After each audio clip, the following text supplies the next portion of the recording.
compartilhar a tela aqui. Estão vendo minha tela aí? Eu consigo ver de boa. Beleza. Então, bora começar, velho. Alguém aqui não conseguiu instalar o Ruby? Instalar o Linux?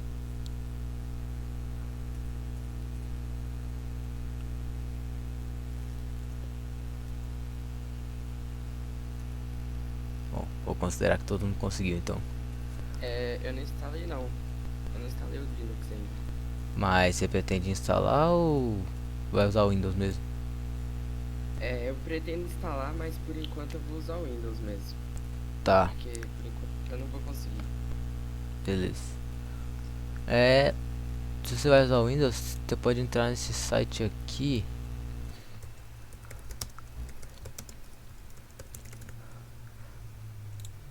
Você consegue rodar os códigos em Ruby por aqui. Terminal online, né? Ele não é tão eficiente, mas vou mandar aqui no Discord.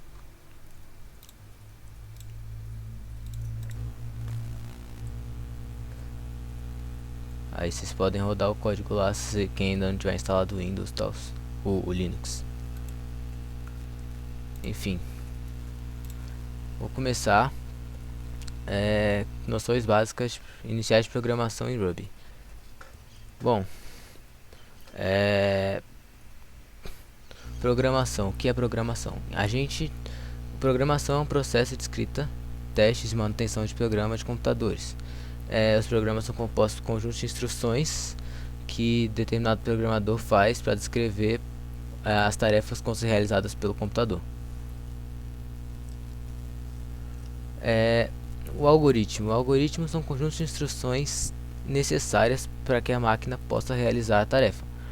É como se fosse uma receita de bolo. Você pega e executa passo a passo até o seu programa estar pronto. A gente já vai trabalhar com Ruby aqui na Struct.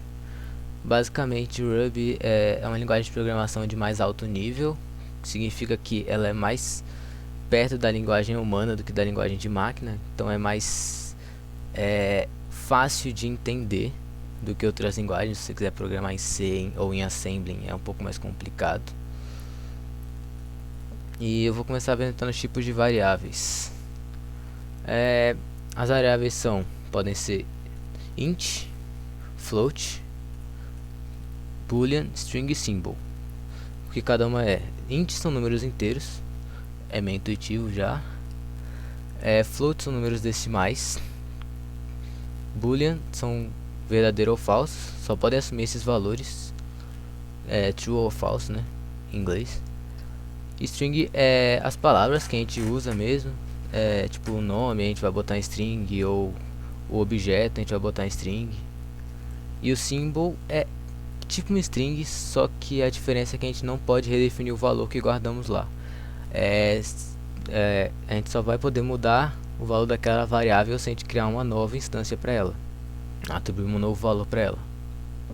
Tá claro até aqui? Será que eu caí? Tá claro. Beleza. Como a gente declara essas variáveis? A gente simplesmente vai criar o nome de uma variável, por exemplo, a variável A, e vai usar o igual para atribuir um valor para ela. Por exemplo, a gente fala inteiro vai ser igual a 4. Então, a variável inteiro vai passar a ter o valor 4. Decimal é igual a 3.14. Então, o decimal vai ser 3.14, ou seja, vai ser um float. A boolean é a mesma coisa, só que a gente só vai poder usar os valores true ou false.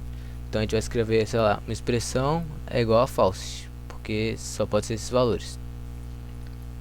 A string, a gente pode botar tanto com aspas simples quanto com aspas duplas.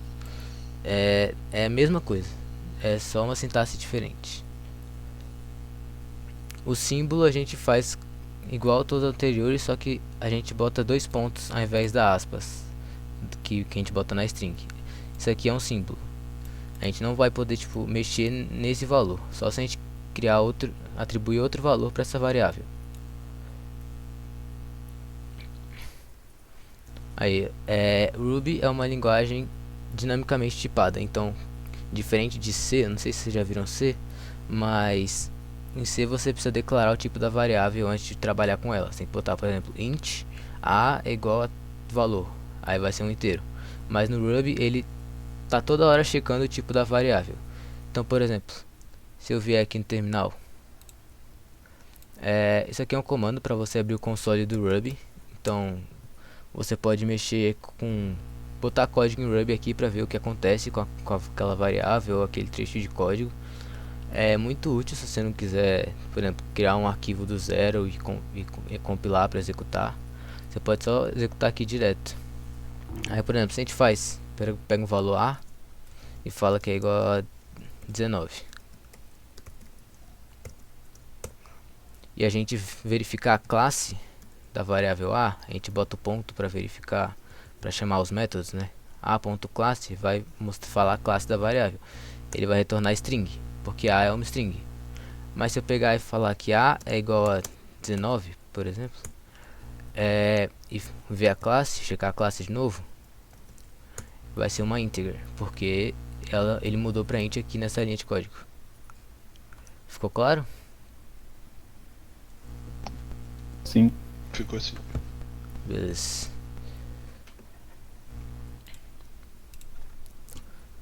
Para ver o conteúdo na tela, existem três formas para ver o conteúdo na tela, que é o puts, o print e o p. Como é que eu explico cada uma delas? O puts, ele vai simplesmente pegar o conteúdo e vai jogar na tela, e vai botar uma quebra de linha no final.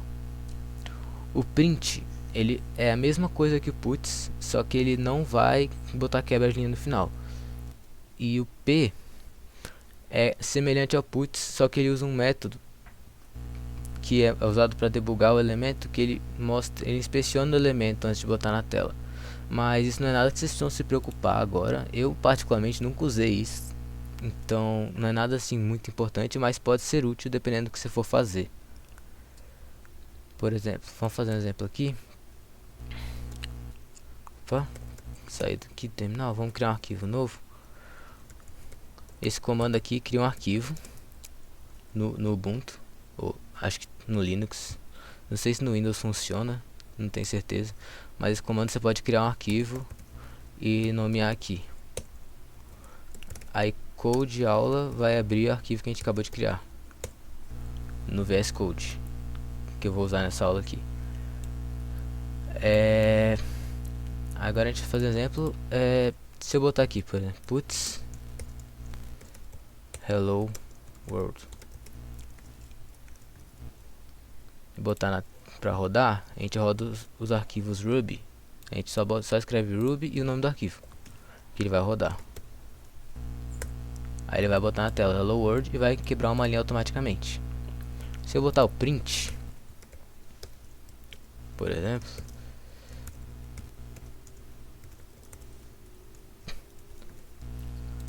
ele vai fazer a mesma coisa, só que ele não vai botar quebra de linha no final. Então vai ficar bugado. Vocês também podem quebrar a linha com o caractere /n. Ele vai servir para funciona como uma quebra de linha. Então você quer pular duas linhas aqui no put, você bota o /n no final. Aí aqui ele vai pular a linha para você. Já o p, como eu falei, não precisa entrar muitos detalhes no que ele faz, mas se eu for botar aqui o p, você vai ver que ele vai imprimir com as aspas. Ele vai imprimir a string, não o valor que está dentro da string. Não sei se ficou claro, isso aqui é um pouco confuso mesmo. Ficou claro. Beleza. Pegando a entrada do usuário. Vamos supor que você não saiba o valor que você quer imprimir na tela. Você vai pedir para o usuário digitar para você o que ele quer que imprima na tela. Então você vai usar o método gets. Então pega a variável e atribui gets. Isso aqui significa que eu vou pegar o valor que o usuário digitar no terminal e vou atribuir a variável. Aí se eu fizer isso e eu fizer um puts gets, ele vai imprimir na tela o que a gente acabou de pegar. Por exemplo, aí se eu rodar o código, ele vai pedir para eu digitar alguma coisa. Eu vou, sei lá, escrever meu nome.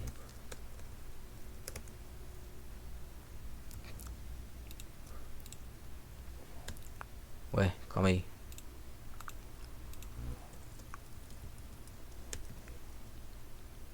Não, escrevi errado. Tinha que ser putz variável aqui. Foi mal, pessoal. Meu cérebro já tá meio mais ou menos esse horário do dia. Mas beleza. Aqui eu vou escrever Davi e ele vai escrever Davi logo abaixo. Porque eu mandei ele imprimir a variável que eu peguei. Como o get funciona? Se a gente for inspecionar esse elemento, ele é uma string. Se eu botar variável class, opa, ele vai me dar que esse elemento que a gente pegou foi uma string.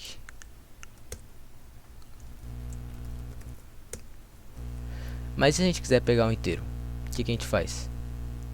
A gente pode chamar o método toInt. ToI, na verdade, significa toInteger. A gente vai estar convertendo o que a gente vai pegar no terminal para um inteiro. A gente podia pegar toF também se a gente quisesse pegar um float. Mas vamos usar o int para mostrar melhor. Aí, se a gente rodar aqui o código e digitar um número qualquer, ele vai me dar que é um inteiro, porque eu peguei como inteiro. Outra coisa que eu acho importante comentar, que me deu muita dor de cabeça no meu trainee, é que quando você pega com o get só, a variável ela aparece com uma quebra de linha no final, sempre. Então se eu botar um p na variável para inspecionar o elemento, opa, e rodar, tá vendo que a string ela tá com uma quebra de linha no final. Como que eu tiro isso? Eu posso simplesmente pegar o gets e botar o método chomp. Ele vai comer essa quebra de linha no final, vai imprimir só a string. Opa.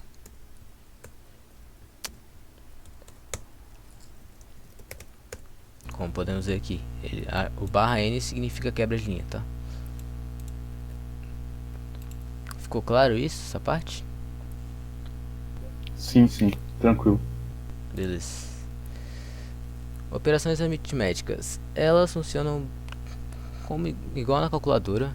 A gente vai pegar basicamente, a gente vai digitar número, operador, número. Aí ele vai dar o resultado. Essas são as operações. A gente tem a soma, subtração, multiplicação, divisão. Vocês já conhecem provavelmente. E temos o módulo. O módulo não é tão conhecido, é o resto da divisão. Então se eu fizer 10 módulo 2 vai dar 0. Se eu fizer 11 módulo 2 vai dar 1, porque o resto da divisão de 11 por 2 é 1. E a potência a gente bota asterisco duplo.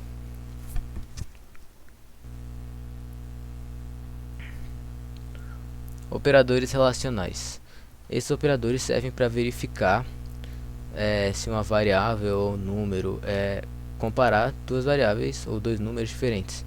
Por exemplo, se a gente vier aqui no console do Ruby de novo e for verificar, por exemplo, 4 é menor do que 5, ele vai retornar true, porque é verdade. Se eu botar 4 é igual a 5, ele vai retornar false. Todos esses operadores aqui eles retornam um booleano, que é true ou false, né? Aí o igual ver se é o mesmo elemento. Diferente é ver se é diferente, maior, menor. Isso aqui também é meio intuitivo mesmo. O estritamente igual é o único que não é tão intuitivo. Ele é meio confuso. Não sei se vale muito a pena falar dele aqui agora, mas eu vou só comentar. Ele basicamente serve para você verificar as classes.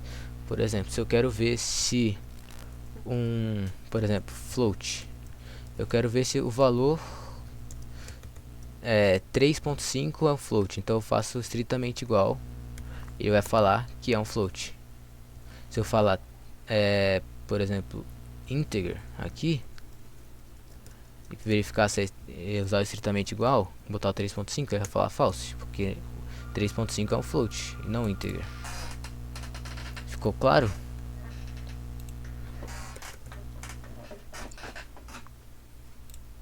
Não cai não, né?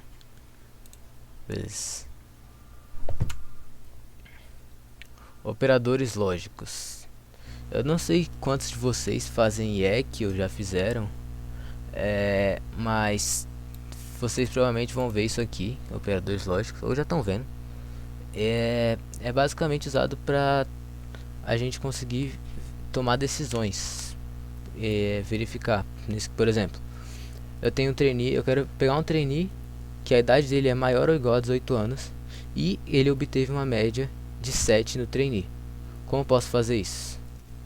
Vamos criar um código com isso. Se a gente vier aqui, falar que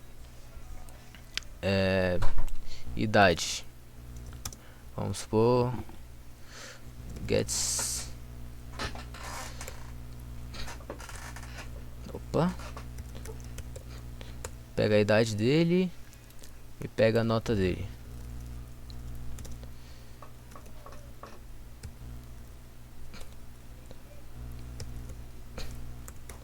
A gente vai pegar um float porque nota pode ser número decimal, né? Aí eu quero executar um bloco de código se o aluno tiver mais de 18 anos e tiver passado na prova, por exemplo. Aí eu vejo if, não, a gente não viu isso ainda. Eu vou passar por isso ainda. Vamos voltar nisso aqui mais tarde. Eu ainda vou explicar as condicionais. Mas basicamente o end, eles vão fazer o seguinte. Eles vão pegar,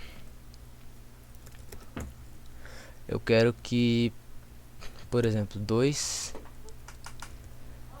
3 seja maior do que 2 e 3 seja maior que 1. Ele vai retornar true, porque 3 é maior que 2 e maior que 1.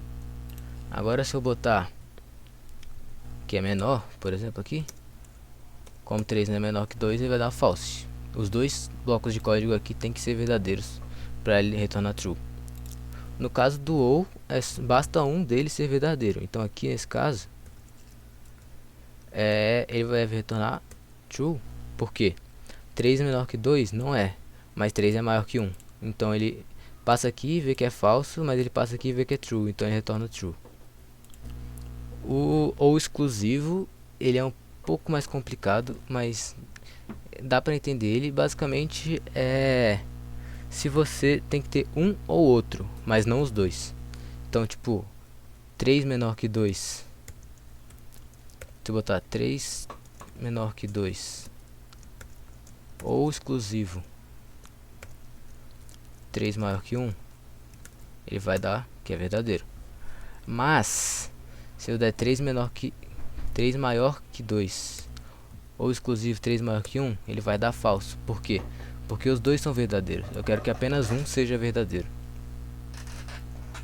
E o not, ele basicamente nega o resultado de uma operação lógica. Então, se eu pegar 5 é igual a 3 e eu botar o not na frente,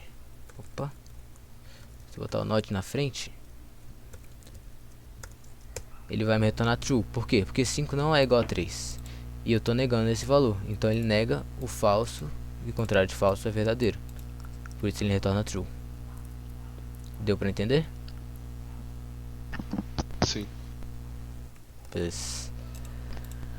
Continuando. Agora as condicionais. Elas são muito úteis. Vocês vão usar isso bastante. Elas verificam a validade de determinada condição.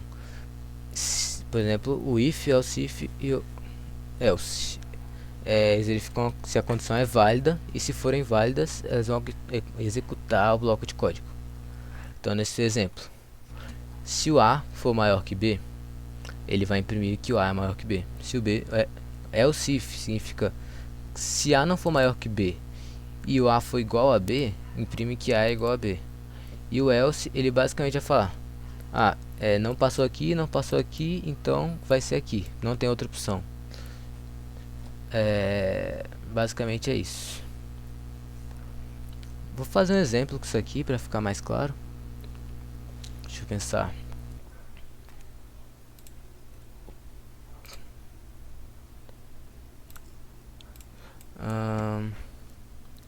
Por exemplo, vamos fazer um exemplo em que temos dois amigos e eles querem rachar uma pizza, por exemplo. Aí, sei lá, vou botar um print aqui.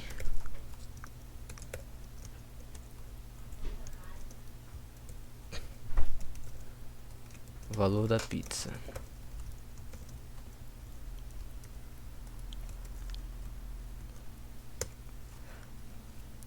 Aí eu faço preço, vai ser um gets, e eu vou converter pra float. Aí eu boto print, pegar o quanto dinheiro tem o amigo 1.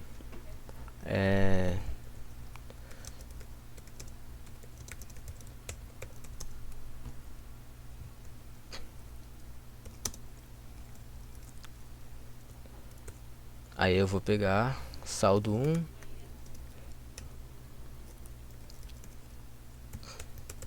pegar para um float, porque dinheiro é número decimal, né? E eu faço a mesma coisa para o amigo 2. Dá um Ctrl C, Ctrl V aqui. Mudar só o nome das variáveis, porque as variáveis não podem ser iguais. Aí, por exemplo, eu quero ver se os dois conseguem, se eles conseguem pagar a pizza sozinhos, sem ter que juntar o dinheiro. Então eu verifico se o saldo 1 for maior ou igual ao preço, ou não, e saldo 2 for maior ou igual ao preço, eu imprimo na tela. Os dois conseguem pagar a pizza sozinhos, sem precisar juntar o dinheiro. Else if, a gente bota else if, ou seja, se não entrar aqui, eu vejo, por exemplo, se o saldo 1 for maior que o preço, ou saldo 2 for maior que o preço. Nesse caso, como não entrou aqui, apenas um, se entrar aqui, apenas um vai ter dinheiro para pagar a pizza. Então eu boto que um dos amigos consegue pagar a pizza sozinho.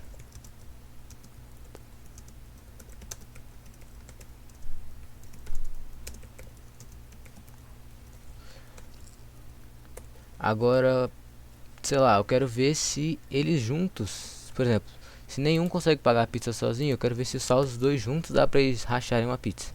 Então eu vejo se saldo 1 mais o saldo 2, somando os saldos, for maior ou igual ao preço, eu imprimo na tela.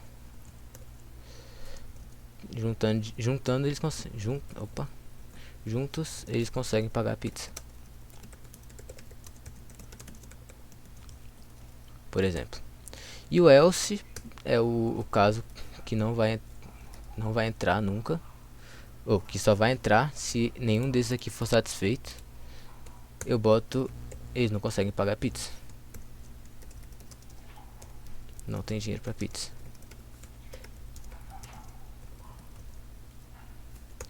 Aí o if, toda vez que você iniciar um bloco desse, você tem que fechar com end.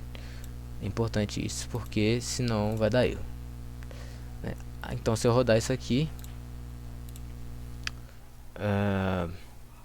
Ruby, qual o nome do arquivo mesmo que eu esqueci? Aula. A valor da pizza, vamos supor que é R$ 44. 44,50. Supor que o amigo 1 tenha 50 reais, o amigo 2 tenha 15. Então um dos amigos consegue pagar a pizza sozinho, porque ele tem mais 50 reais, mas o outro não. Ficou claro isso aqui, velho? Sim. Ficou. Então vamos continuar. Outro bloco de condicional é o unless. Ele é exatamente o contrário do if. Ele, sempre que eu leio unless, eu penso a não ser que. Então, por exemplo, a não ser que o dinheiro do usuário seja menor que 5,20, eu falo que ele pode almoçar na RU, porque o RU custa 5,20. Aqui eu também poderia fazer isso, né? Eu poderia botar, comentar aqui, o comentário no Ruby você bota asterisco. Aí você pode botar aqui, por exemplo, unless saldo 1 mais saldo 2 seja menor do que o preço, né? Eu imprimo eles conseguem comprar pizza. Faltou as aspas. Eles conseguem comprar a pizza. Então se eu rodar isso aqui, eu vou botar a pizza a 25 reais, falar que o amigo 1 tem 13 e o amigo 12 tem 15, vai falar que eles conseguem comprar a pizza, porque somando tudo dá mais que 25.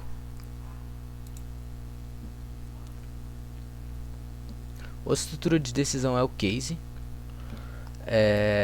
Basicamente ele é usado quando você quer botar muitas condições possíveis. Ao invés de você ficar escrevendo um monte de else if, você bota um case e você pode verificar. Por exemplo, aqui ele pede informa a idade e você bota a idade sua idade. Caso a sua idade, você bota caso idade, que é o nome da variável, e usa when 0, 2.12. Significa, se a idade estiver entre 0 e 12, ele vai executar esse trecho de código. Se a idade estiver entre 13 e 17, ele vai executar esse trecho de código. Caso contrário, vai executar esse. Uma coisa interessante... Não vou entrar nisso aqui agora não, depois eu falo sobre isso. Mas ficou clara essa parte do case? Sim. Beleza. Agora vamos falar dos loops. Os loops são muito úteis para você quando você quer executar um trecho de código várias e várias vezes. Então com ele você escreve uma vez só e ele executa várias vezes a mesma ação ou uma ação parecida. Começando com o while. O while ele vai ficar executando enquanto determinada ação for verdadeira.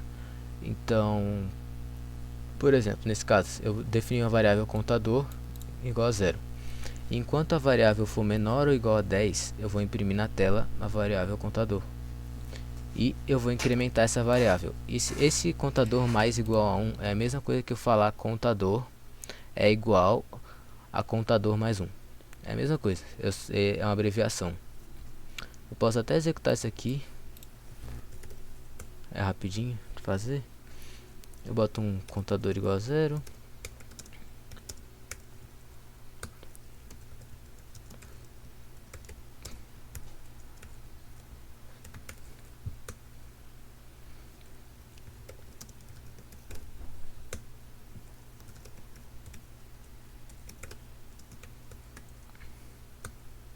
E sempre lembrando de fechar o trecho do código com end.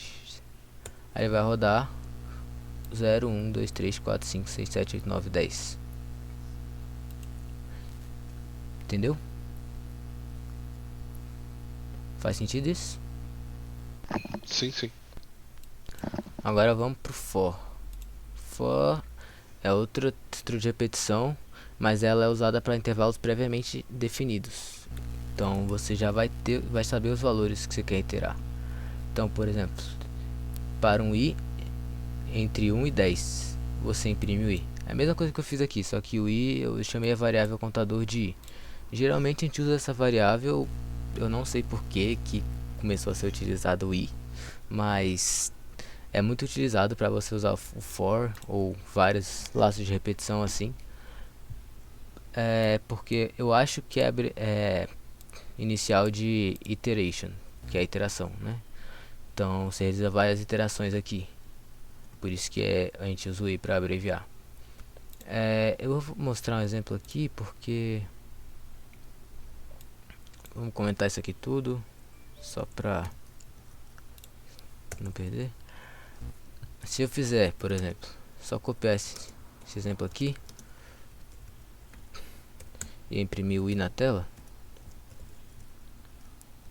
ele vai imprimir exatamente igual ele fez no while. Nesse caso vai ser de 1 até 10, que eu botei 1 aqui.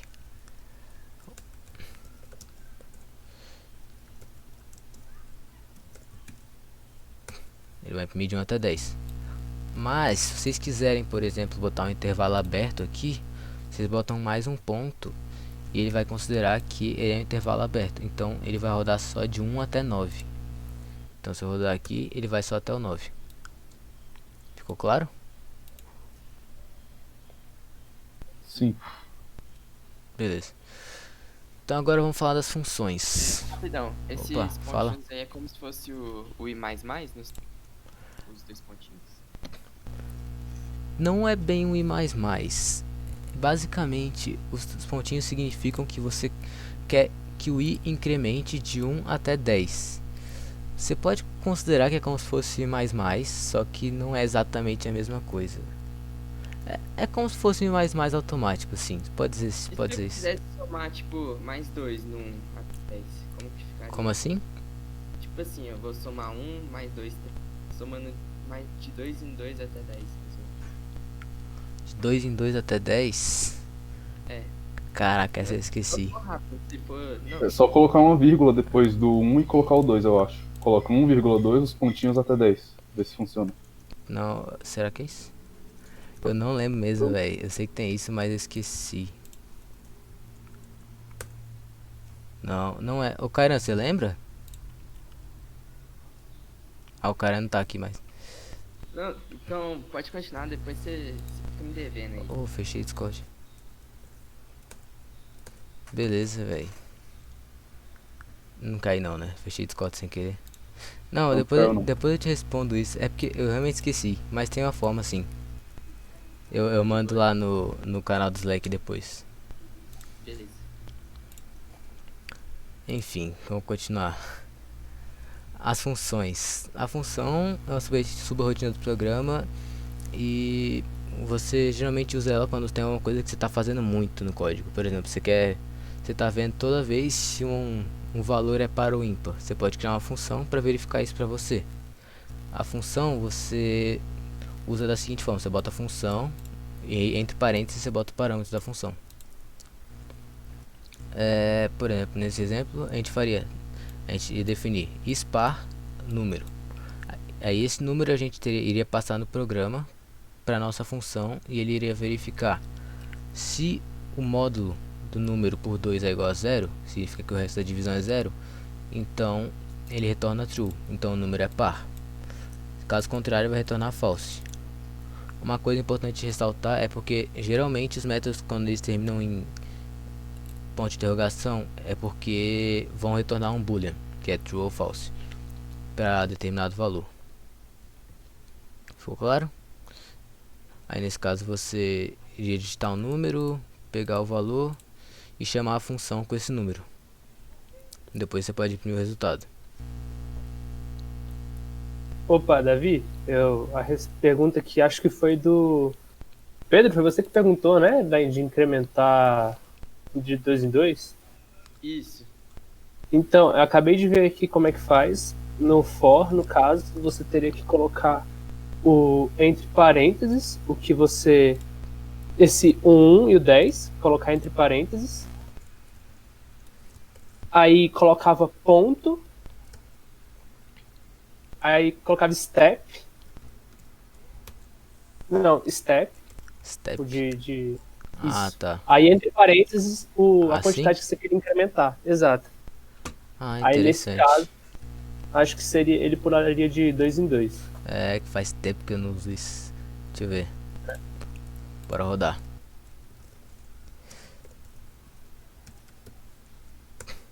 Realmente, ele começa do 1, 3, 5, 7, 9. Tá, é a resposta, Pedro. Beleza, valeu. Nada. É nóis. Valeu, Gabriel. Salvando Ô. nós. Cheguei aqui, nem dei oi, que você tava tão focado que eu não quis quebrar a concentração. Ah, acontece, mas já tô terminando.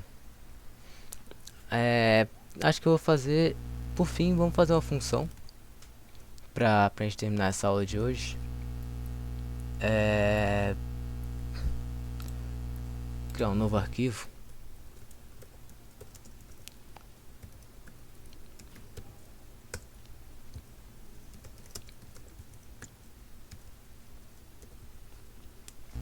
Agora vamos supor que a gente queira, sei lá, fazer a função para calcular o fatorial de um número, por exemplo.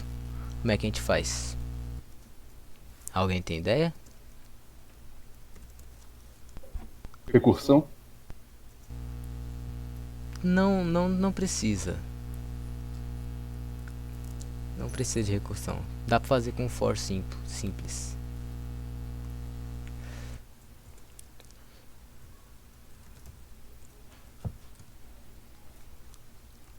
Vou fazer aqui pra vocês verem. Não precisa ter medo de errar, não, gente. Não vale ponto ainda, não. É, A hora de não errar precisa se é preocupar agora. não. Tô avaliando ninguém não. Fica tranquilo.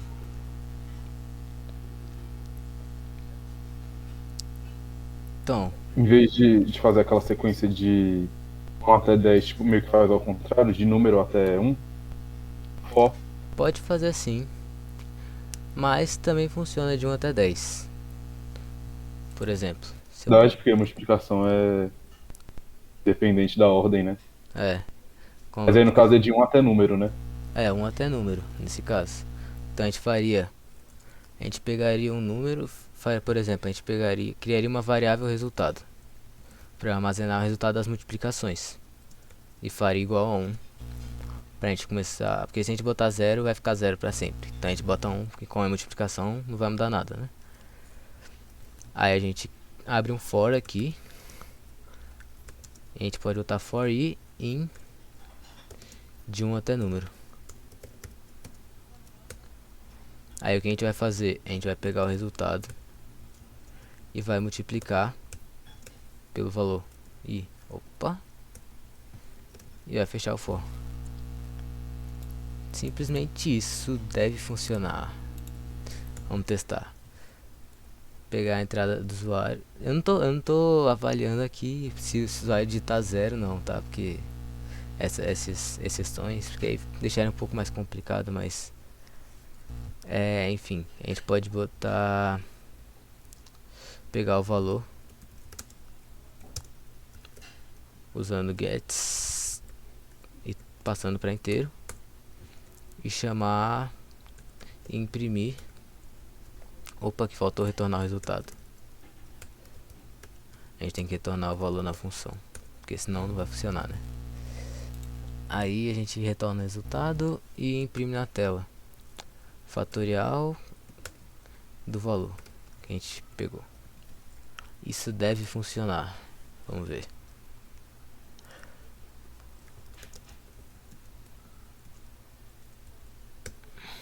Fala um valor aí pra eu testar. 3.000. Pô, acho que eu nem sei se ele... Eita, fechei tudo. Acho que eu nem sei se ele faz tudo isso, velho. Eu não sei qual é o limite do int. Vamos fazer com um negócio Deve dar overflow. acho que vai dar. Vai. Fazer com um valor, sei lá, 5. É isso mesmo, fatorial de 5, velho? Eu não sei. Isso mesmo, o cara mandou a braba. Mas testar com outros valores, sei lá, 10. Eu realmente não faço ideia se é isso. Mas se pá que é. Vocês têm alguma dúvida de como tá funcionando? Qualquer dúvida é válida, viu, pessoal?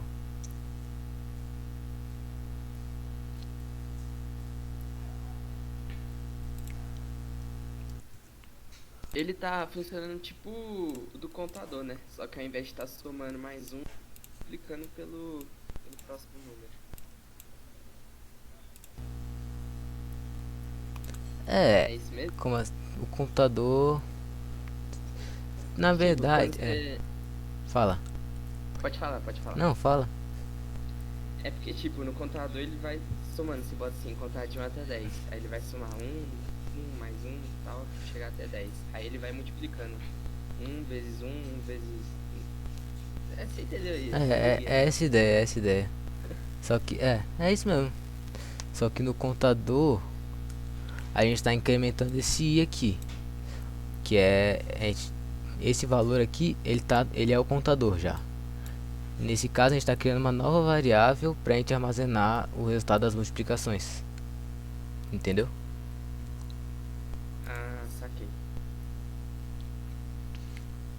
Então, acho que se não tiver mais nenhuma dúvida, acho que por hoje é só. Já tá dando nossa hora. Aí a gente se encontra na sexta. Deixa eu ver se tem mais alguma coisa pra falar. Não, acho que por hoje é só mesmo. Se vocês têm alguma dúvida, qualquer coisa. Tá tranquilo daqui. Beleza. Tá de boa aqui. Então, vou parar a gravação aqui.